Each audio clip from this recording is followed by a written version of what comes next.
Hi, welcome to the Mix Network. My name is LaShonda Crawford, and I am here with our honored guest, none other than Valencia Abbott, who was, of course, for 2025, selected as History Teacher of the Year. Congratulations. Thank you. I am so happy to be here.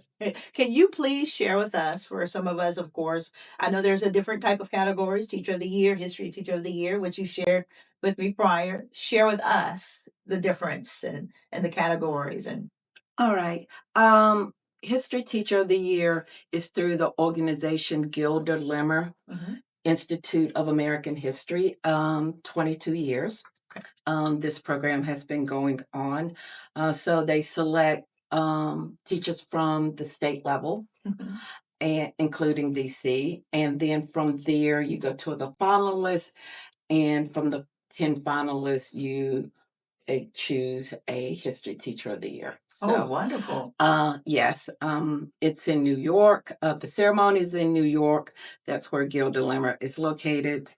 Um, the ceremony was November 4th, 5th, Okay. the first week in November. I got to go with my immediate family, my principal, to the ceremony. It's a great honor. It is just a great honor to even be nominated Mhm. because the nominations come from students, your colleagues, community members. So to get that recognition at that level means a whole lot. Oh, wow, that's wonderful. I didn't realize they took you all the way to New York and Yes, yes, it was. that was a wonderful It experience. was, it was, it was 3 days to Oh, see wow. that, and um, part of that I got to take some members of my immediate family. So to see New York with my grandson through his eyes was a whole different experience. Now, was this your first time being nominated? No, over probably the last 13 years, I've been nominated almost every year, but then you get to choose if you want to do the application. Okay, okay. And this was the second time that I chose to do it. Oh, wonderful, Yeah, wonderful. the application is a bear. It's no joke um, with that. So I am just ecstatic. Yeah. I was thrilled and still, in some cases, still can't believe that it happened. Yeah. And being able to share this experience with not just your children, but a grandchild, of course, Yes, and being able to do that, I bet that was a wonderful experience for them to see you in that position. it was, and not that I think that they totally get it. The grandson that went with me is on the spectrum. Hmm. He just knows me that he went to New York with his big mama. Uh, and my other grandchildren are in Georgia, so Yeah. um, they know that we see a lot of history just doing that big mama thing. Hmm. So, but to them, I'm just their grandmother. Well, that's good. That's good. And It- it- especially, of course, having a passion and being nominated first and foremost, yes, but even going to this extent with education, and I bet it's a great legacy to leave. Of course, yeah, regardless, you know. yes. I say with 3 daughters, I didn't get one historian out of it, Mhm. but I got 5 grandchildren, so I still got a chance. Well, keep on aiming. Keep on Yes, aiming. yeah. Now, share with us a little bit the origin. What got you? What motivated you, of course, to pursue education? Well, one of my story into education is a little bit different. I didn't start teaching until I was nearly 40 years old. Oh, okay. Uh, with that, so it was definitely second career. Hmm. I started at Reedsville Middle School doing a long-term sub, and at the end of that term, I knew that this was my purpose. And I don't think that would have been the case if it wasn't for the classroom that I subbed in. The teacher that I subbed in taught history and English, my two passions put together. I love reading, and the fact that it was with history on it made it better. So at the end of that year, I was like, oh, this is what I'm supposed to do. Yeah. Not that this was my job. I'm supposed to be a history teacher. And now they did try to make convinced me to get certified for English, but I was like, no, I want to. I would stay with history. Yeah, and grammar and semicolon and all of that stuff wasn't going to work. So I had a really great principal that believed that I could do this, and she hired me, and I just went through the process and became a teacher. Wow, at the age in your 40s. Yes, and That's I've been teaching for 21 years. Oh wow, you look great. She's telling the truth, y'all. I think she kind of lied a little bit. No, But no, you're aging gracefully. I mean, thank you. especially, of course, for 20 years, over 20 years doing it, starting at a latter part in your life, all of a sudden to say, okay, let me just go ahead and start dealing with people, kids. Oh, yeah, my friends thought that I was absolutely crazy. Oh, that's They okay. and they told me that I was crazy. That's okay. That's Yeah, that okay. was okay. Well, it's something when you finally discover, or not saying finally discover a passion, but want to be able to share the information and being able to kind of sow into to kids. What's the age? What level of history are you teaching? I started in middle school. Now I am at Rockingham Early College High School, Uh-huh. and I teach 10th grade civics. But our school goes from 9 to 13 because it's a 5-year program. Okay. So we have 50 years. Oh wow. Wow. Yeah, Okay. so they can stay that extra year to work to get their associate degree if they want. Got you. Okay, good. Yeah. So I know that a lot of people aim to retire after a certain period of time, but since you got late in the game, how long do you want to keep on teaching? Well, if I had my preference, I think this would be my last year, but I am planning at least 4 more years. So, were there a teacher in your past in your life, of course, that made that type of deposit in your life, whether it was a history teacher or not, that says, I want to become that type of person, and be able to kind of sow into the kids' lives that you have, that you touch today? Is there a teacher in your past that you can just reflect on? I have had many wonderful teachers, starting from first grade all the way up to grad school in my life, and I've been really blessed. But I think the thing that set everything apart for me is that I came in under that part of desegregation. I have friends that's a year or 2 years older than me that went to a segregated school. Oh. I don't remember ever doing that. So when I went, it was desegregated.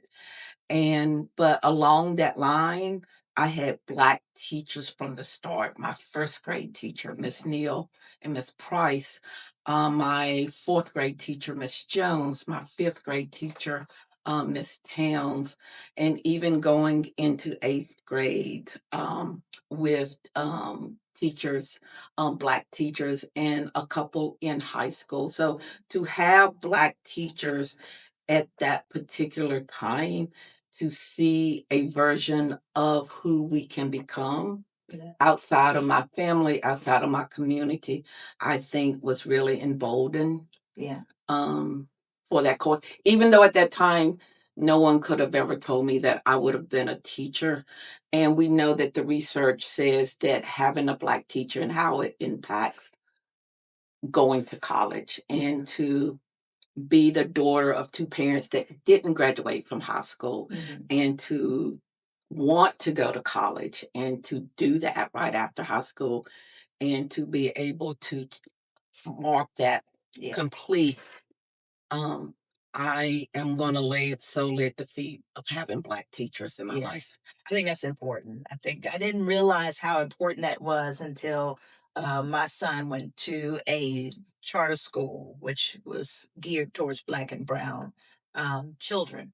And I have to say that in his earlier years, he understood the importance of being a young Black boy. Yes. I don't think he would have gotten that if he would have started off in a public school, which he later did. And I saw him losing that a little bit. But having, as you stated, those Black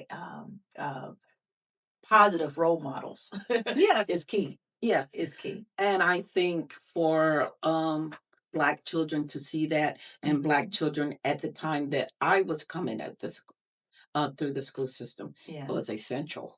Yeah, yeah, yeah. I bet it was. I bet it was. And being able to still, hopefully, how time has changed. Teaching is different today than I remember my teachers were. Oh yes, Children are different. yes. I think children are the same. It's the process that's different, or the expectations that is different.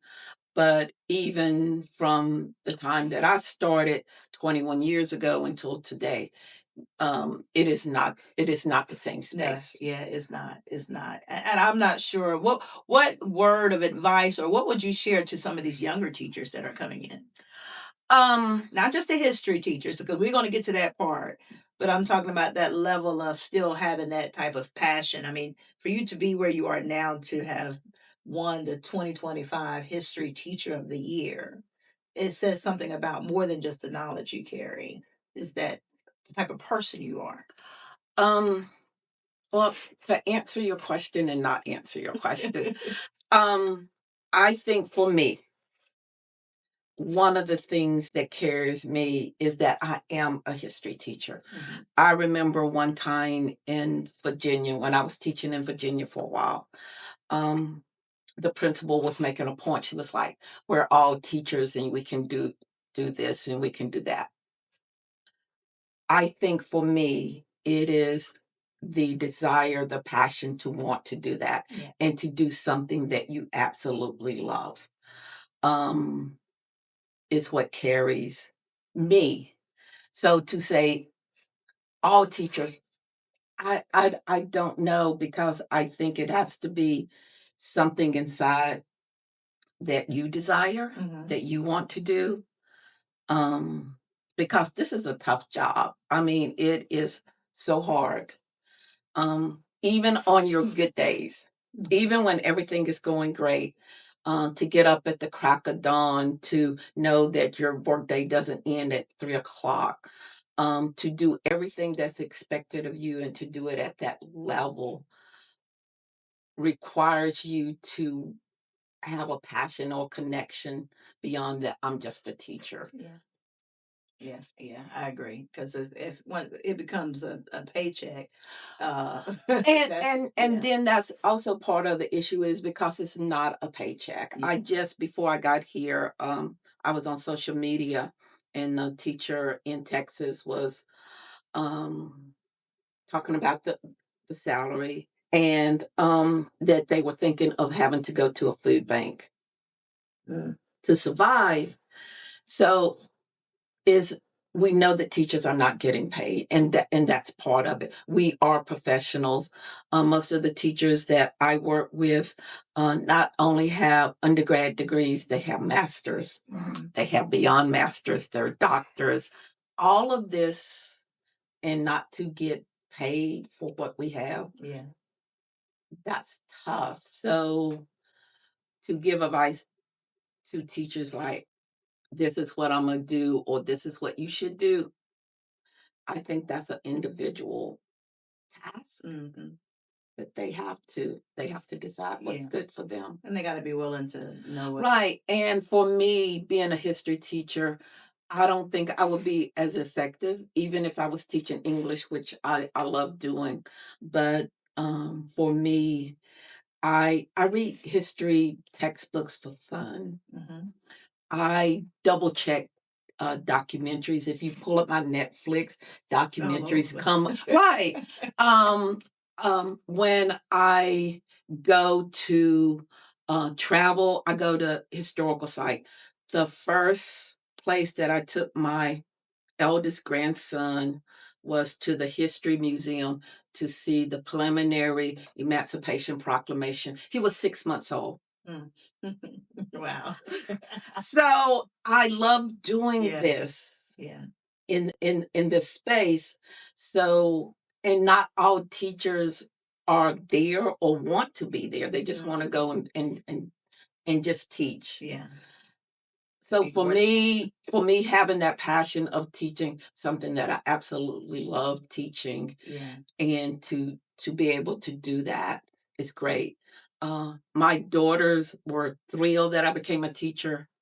they swore that they went to more museums than any normal people on the face of the earth, and that was before I became a history teacher. So I had somewhere to Yeah. direct my love for. Yeah.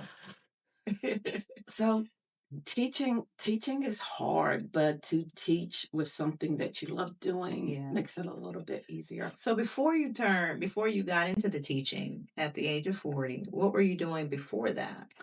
Um, well, right after graduation, I was a paralegal. Wow. Okay. My undergrad degree is from Catawba College, political science pre-law with a minor in speech. So when I came back home, back to Rockingham County, one of the jobs I was a paralegal, and I did that for a couple of years, and then baby number 3, which was a surprise. She was a surprise gift. Wow. And then I became a stay-at-home mom. Yeah. Yeah. And when I went back into the workforce, I went into customer service. Okay. Okay. So you just kind of did what you could do until, of course, you got a taste Yes. of what. And then when that job changed, and I lost my job, and I was like, okay, now what am I going to do? Yeah. I actually went into subbing.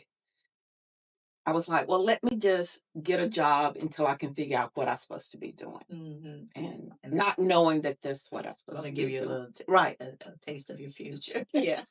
I did the subbing for a while, and I loved it. I don't know if I. But again, it was because I was in that classroom. Yeah, Because if I was in a math classroom, it wouldn't have been. it wouldn't have been the same It results. would have been something totally different. Right. I would have subbed, and I think I would have done well at it, Yeah, but it wouldn't have been something at the end I would have said, "Oh, I'm supposed to be a teacher." yeah. Find It yourself 20 some years later, and here you. Right. So it wouldn't have been if I had been in a science class. The fact that it was a history class, it was social studies class and an English Yeah, class together. So those two things that I just gravitated towards yeah. and to make it a career. So let me ask. I know you say you're doing civics and you're teaching, and I think I looked on your resume. You study a little bit of the African culture as well, correct? Yes, I have a post-baccalaureate certificate in African American Studies from Okay. UNCG. All right. Is that a subject that you teach as well, or you have a desire to eventually try to teach? To teach a course, I would love to. Eventually, in the public school, I don't see that happening here Yeah. anytime soon. But but I teach Black history all the time. Mm-hmm. Um, Me personally, on Facebook and Substack, I have what I call Black Friday history post. Mm-hmm. So I put it there. Anything that I've done outside projects is always rooted in Black history. That's good. That's good. Because if I'm going to spend my time doing something, especially when I'm not getting paid, Yeah. Yeah. You might as well. I'm going to do something that am passionate about. Yeah. So all of my projects, everything that I personally have done is rooted in Black history. Okay, okay, and that's good. And I think that's where I was telling you earlier with my son and the black and brown, that information for Black history. He would know facts. I think I could see him walking in and you can give him a year, and he can just tell you when this event happened. This is what took place. You can tell who's the 13th president or something, and he's able to recall that information. I don't know where he stores it at, but he's able to do so. All right, for our audience and who may not know, as well as myself, of course, share with us in details what the Griggs versus the Duke Power Project is. Okay. So to tell the story of Griggs, I have to tell how it started. Mhm. So when I came back to Rockingham County, um, my high school history teacher reached out to me, and she was on the program committee for the MARC, which is the Museum Archives of Rockingham County. And she asked me to be on the program committee. So this is my high school history teacher. And as soon as she said, I was like, yes, ma'am. I mean, what else was I going to say? Exactly. So I was on the program committee, I think around 2012 when I came back. And again, just as it's saying, we created programs for the museum. And around 2018, we're at a meeting trying to create programs, and I knew just a little bit about Griggs. I knew that it originated here in Rockingham County, and I was like, okay, and it wouldn't leave me. So I left that meeting and I went home, and I knew that it was a Supreme Court case. It was a United States Supreme Court case. But beyond that, I knew very little. Um, I added it up. I actually probably added and re-added because I don't do math. And I figured out that the 50th anniversary of that Supreme Court case was going to be in 2021. And I wanted it acknowledged. So um, I started the research. So the Griggs case is a United States Supreme Court case. The decision was made on March 8th, 1971, and it concerned African American men who worked in the labor department at the Dan River Steam Plant. Now, originally, it was 14 men. Um, by the time that it goes through the legal system, it's going to be 13 because one of them, Jesse Martin, will drop off because he gets a promotion. So these 13 men were fighting for the right to apply for promotions outside of the labor department because at that time Duke, it was called Duke Power. Duke Power Company only allowed the black men to work in the labor department, which was the lowest department as far as pay. It was more manual labor, and that was the only place that they could work was there. They couldn't apply for anywhere else. So it's gonna take a 5-year journey to get there. But these 14 men fought Duke Power, which was probably at that time one of the biggest entities, um, not only in Rockingham County, but probably in the state, for that right to work. And that case set employment law that still stands today. Mm. Now, one of the things with that case that with the help of my students over the years is that we will learn that 11 of the 14 men involved, because I use 14, not 13 because of Jesse Martin being one of the original ones, that 11 of those 14 men were World War II veterans. Wow. And the history of that is that we know that the modern civil rights movement began when Black soldiers came back from World War II. But that was never shared. That's never been published until I started doing my research and putting that out there and putting this in a different light. And from there, from that research, from 2018. So from 2018 probably to 2021, I was solo, getting the research done. And then I was able to get 2 grants. One was from National Geographic. So I had this first cohort of students to help me with research.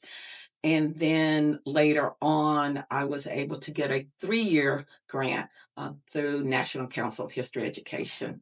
And so I had different cohorts of students every 3 years. Wow. So that actually helped get the research out there faster. Yeah. And then doing it by myself. Wow. With that. And through that, we've gotten 2 historical markers. One from the African American Commission for the Civil Rights Trail, which is at the Mark. And then the one that I am really proud of. I'm proud of the first one, but but the highway historical marker was something that I initiated. It was me. I'm doing this. Had never done it before. I know that the personnel in Raleigh, when I came with 1,000 questions, because I didn't know. Yeah. How I'm going to get this, and I really wanted highway historical marker. That's permanent. That's not going to be erased. That's always going to be there. Yeah. So the highway historical marker is in Eaton. across from the hospital. And because there's certain requirements that you have to have for highway historical marker, has to be within so many feet of the actual event that's happening. Yeah. So I am just really, really elated that I got to be the one to tell that story, the griot, Yeah. the storyteller, because that's what history is. Yeah. History is telling stories. And whose story is going to get told, whose story is going to matter. Yeah. And the other part with the Griggs is these men's last name are the names of many of the students I've had over the years. Wow. So imagine finding out that your great great uncle or your great uncle or your dad or even someone that your family knew was part of a United States Yeah. Supreme Court, and you may have never had known before. Yeah, exactly. Yes. Exactly.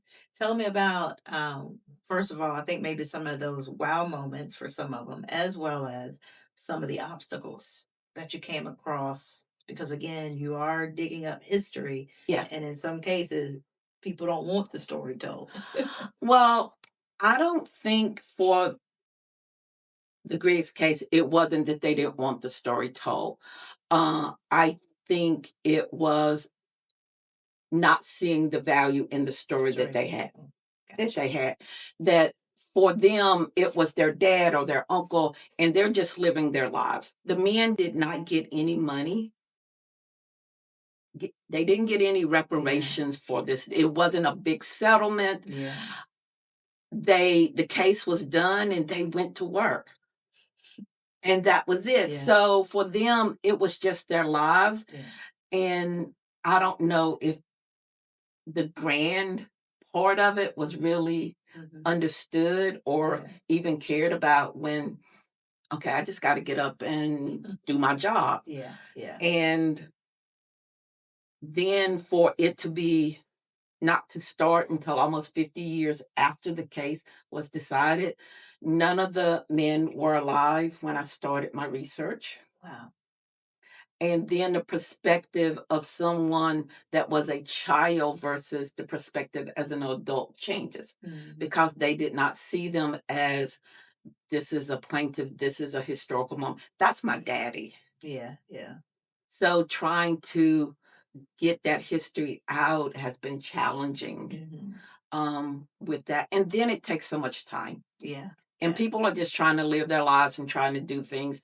And you're asking someone, would you go and like dig through all of this paperwork, all of this? Yeah, research it for me. No, and to find this and to do that. And they're just trying to live their lives. Yeah. Yeah. And so then I have to go through other means to get it.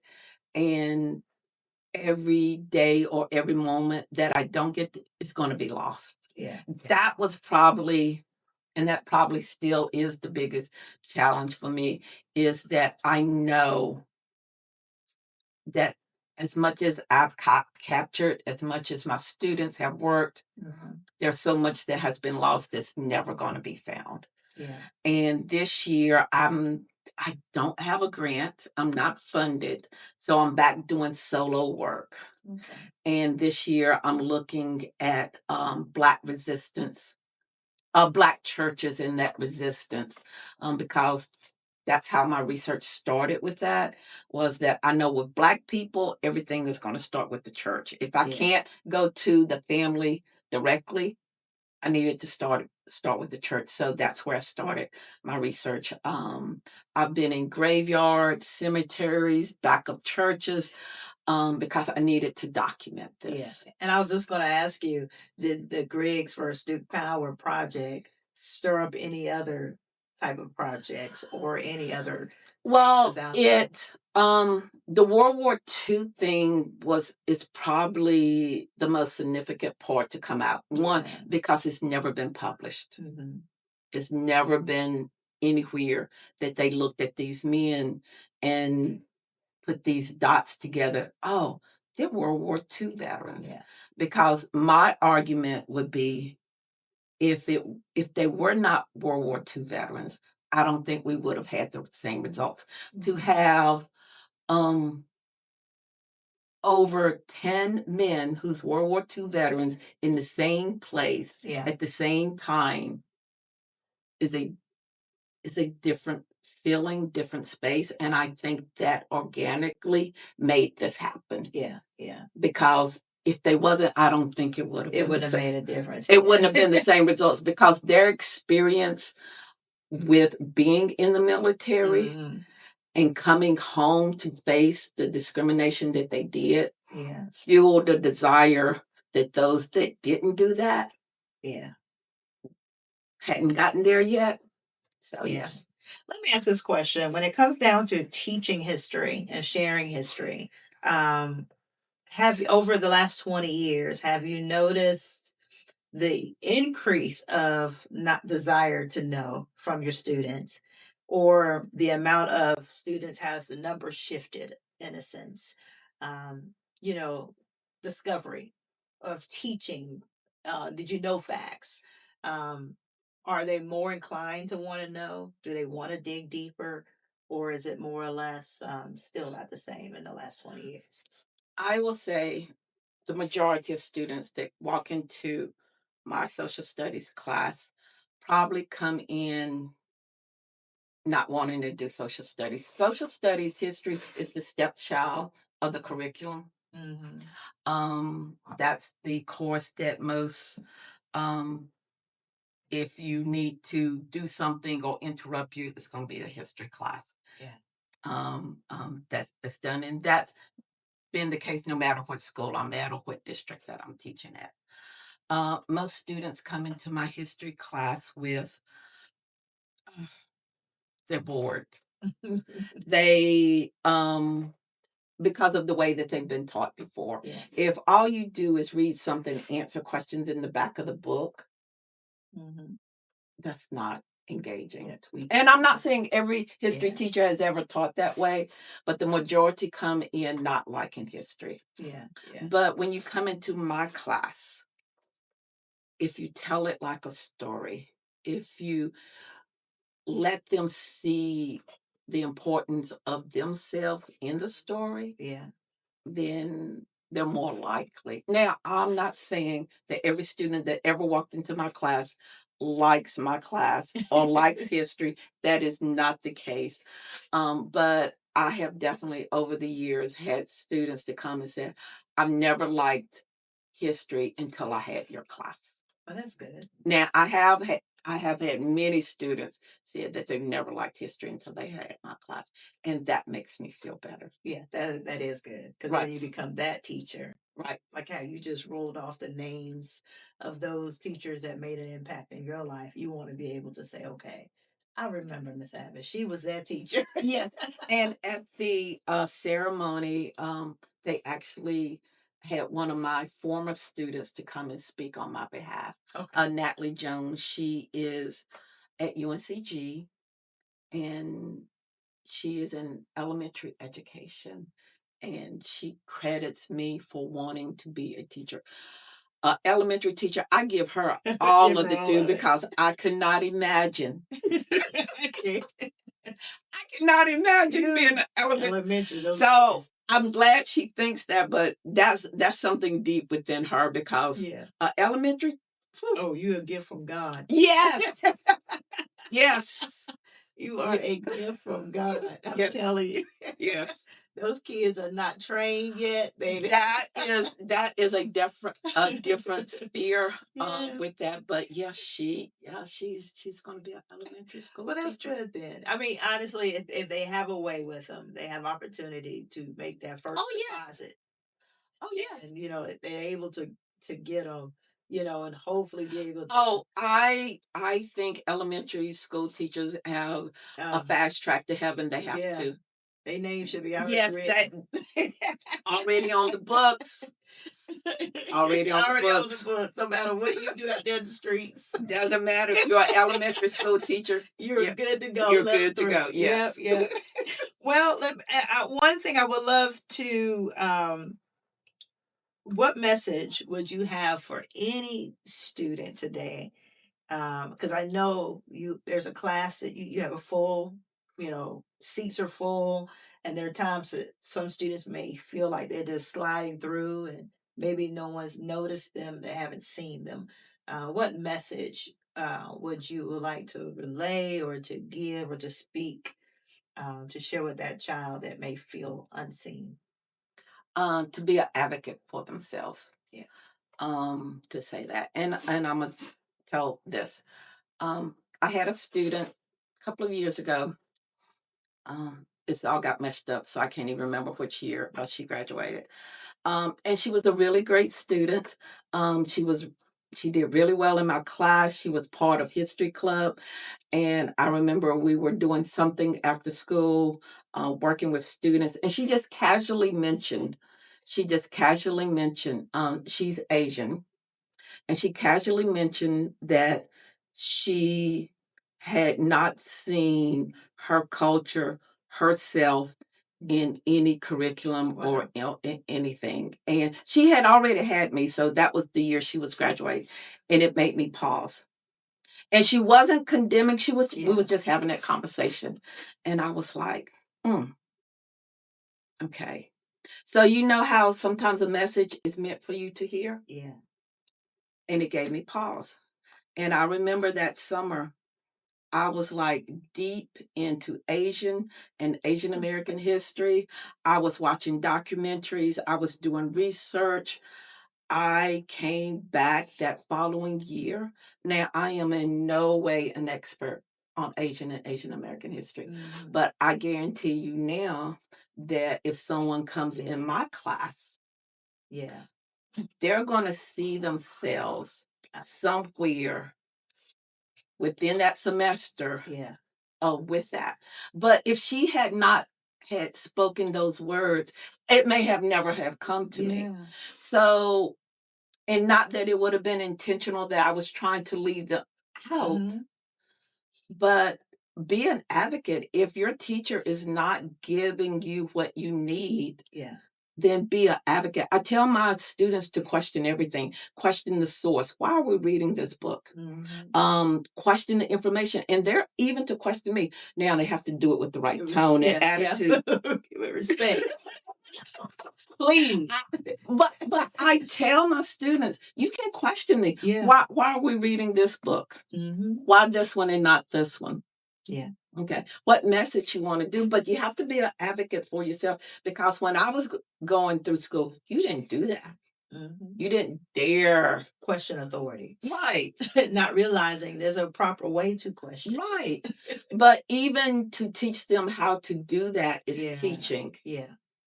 But you you should be able to see yourself somewhere within that curriculum, That's good. to see something that you connected to see something that you like doing, Mhm.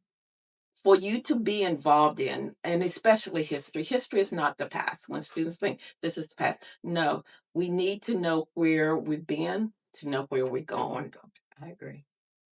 I agree. So, I mean, that's Sankofa, Yeah.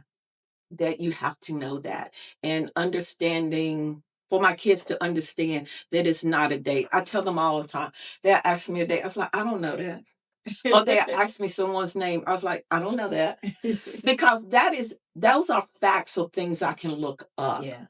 But to understand the importance, if I'm studying the Civil War, I don't need to know all of these battles and call them out by name. I need to understand the significance of what's going on Yeah. and how that's relevant to my space now. Exactly. How does it apply and why? Because I think one of the arguments is why do I need to learn that? What Right. what's that got Right. to do with me now? Right. And Which- when you tell those stories, to students, and they see that it matters. yeah. Um, I'm not saying that they automatically start giving you like superior work, but it does make it easier. Yeah, it does. I bet. I bet. I like that. I like that. I really do. I love that, and I think too when you stated with the Asian student, I think we fought so hard as a black people for our voice, for our history.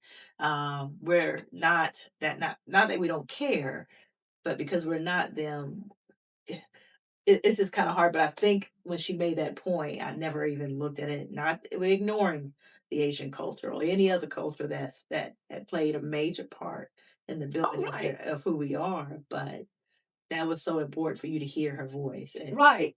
and to be able to act on it. Because I think as teachers or as adults, we can't get so caught up. I'm the adult, Right. you know. And for us to actually listen Yeah, to our students and I like to that. know that they matter, Yeah, and when they see that they matter, it makes that relationship oh in yeah. the classroom a lot better. And it's not friendship. Mm-mm. It's not friendship. It is that teacher-student bond, that Yeah, relationship. yeah. Because I want the same thing for my students that I want for my daughters. Mm-hmm. And And your I think grandbaby. that comes from not going through that regular Yeah. way of becoming a teacher. I want my daughters to have the life that they want, Mhm. that they dreamed. I want my daughters to live their lives without me being in it. Yeah.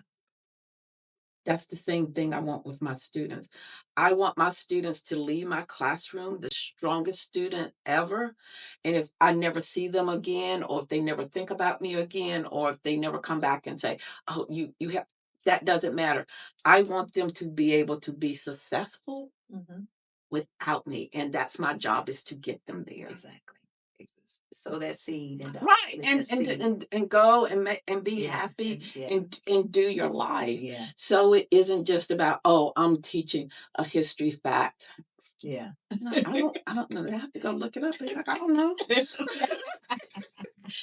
I don't know from me all the time. I'm like, what's that? I don't know. I don't know. Well, let's look it up. We're gonna find. Right. We're gonna find. Right. That's it. I was like, we can look that up. And Exactly. then, or the other one is, you know what, you look that up and come back and you tell me, Mm-hmm. because sometimes I can't stop, or I know I'm not going to do that because, but you can, and you can You tell me and can. share. And then Exactly.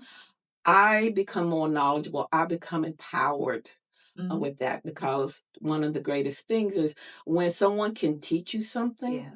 then you know that they got it. Mhm. And it's also that I can become the student.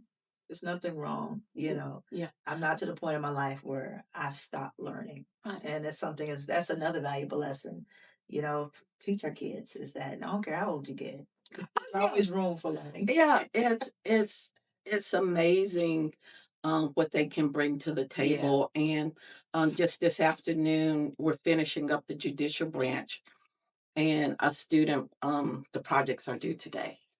And a student came to show me what she was doing, and she's explaining it, and I'm sitting there going, just just amazed Yeah. Yeah. at what she brought to the table, and just looking at, she done went like a thousand different ways, and I'm just like, okay, yes. See? The power of young minds. Yes. Oh, well, I'm gonna tell you this. It was wonderful having you here Thank on the you. Mixed Network, Miss Valencia Abbott. And I'm telling you, congratulations. Thank you. Keep on. Look, you shouldn't be trying to retire in about 3 4 years because you still smiling. I mean, you still look like it brings you joy. It Keep does. going as long as you can. Well, I know. I'm gonna say 4 years, because as long as I've been a teacher, I am not a morning person. That's what it is. They need to shift the hour down. If I can come in about 10 in the morning, Right. I got It you. is. You would think, okay, she's been doing this for 21 years, been getting up early. I don't want to get up You know early. what? You I want don't to want to get up. enjoy Yeah, the sleep in if you yeah, I got don't to. want to get up early. Exactly. But I am, with the time that I have in this space in the Mm-hmm. classroom, I plan to continue that. And then I also know, especially with working with the museum and working with other Yeah. organizations, I can continue to teach in Yeah. other spaces Mhm. and places. So Exactly. You're I'm still gonna keep teaching. doing it. Yeah, Still doing what you love to do. yeah, but Yeah. without getting up early. Without getting, yeah, Monday through Friday. I might want to wake up at 8. Maybe not. Yeah, You yeah, know. yeah. Without having to get up early. Yeah.